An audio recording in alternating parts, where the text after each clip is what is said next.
लोकसभा चुनाव में एनडीए को हराने के लिए बनाए गए विपक्षी गठबंधन के बीच 5 राज्यों के विधानसभा चुनाव के दौरान ही दरार आने लगी है। एक दूसरे को हितैषी बताने वाली पार्टियां आपस में भिड़ गई हैं।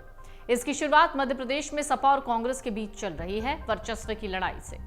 3 बैठकों के बाद कहा जा रहा था इंडिया गठबंधन में अब बात सीट शेयरिंग पर अटकी हुई है, लेकिन राजनेताओं के बयानों से ऐसा लगता नहीं है।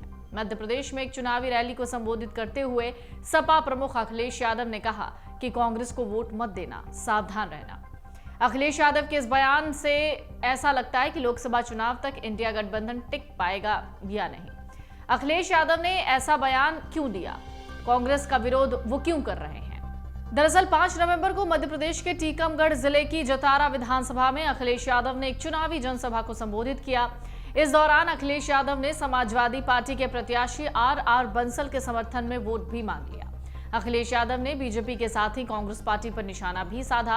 उन्होंने यहां तक कह दिया कि अगर आपको राशन के नाम पर कुछ नहीं मिल रहा है तो आप बीजेपी को वोट क्यों देंगे, कांग्रेस को वोट भी ना दें। बहुत चालू पार्टी है कांग्रेस, इनसे सावधान रहने की जरूरत है। अगर कांग्रेस हमें धोखा दे सकती है तो आपके साथ क्या नहीं कर सकती।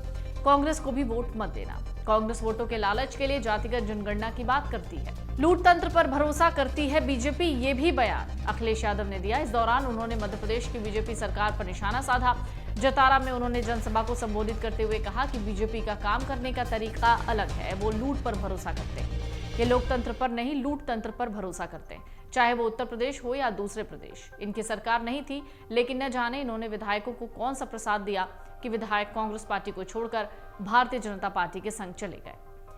अखिलेश यादव ने एक और बात कही। उन्होंने कहा अगर हम मध्य प्रदेश के आंकड़े देखें जो हम होम मिनिस्ट्री ने जमा किए हैं तो सबसे ज्यादा पीड़ित कोई है यहाँ तो हमारी माताएं और बहनें हैं, जिसमें दलित और आदिवासी ज्यादा हैं।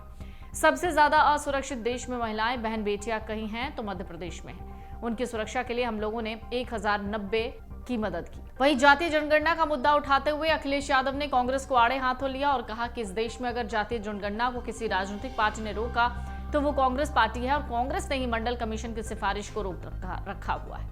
उसी रास्ते पर बीजेपी चल रही है।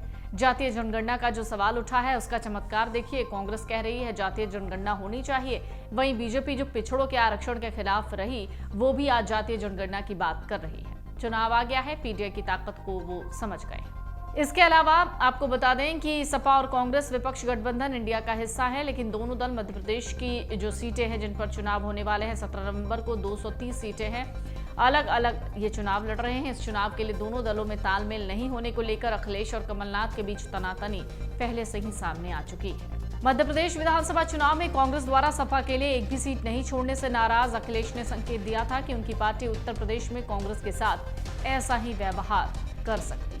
अगर आप ये वीडियो YouTube पर देख रहे हैं तो हमारे चैनल को सब्सक्राइब करें और बेल आइकन को दबाना ना भूलें। अगर आप Facebook पर ये वीडियो देख रहे हैं तो हमारे पेज को लाइक करें।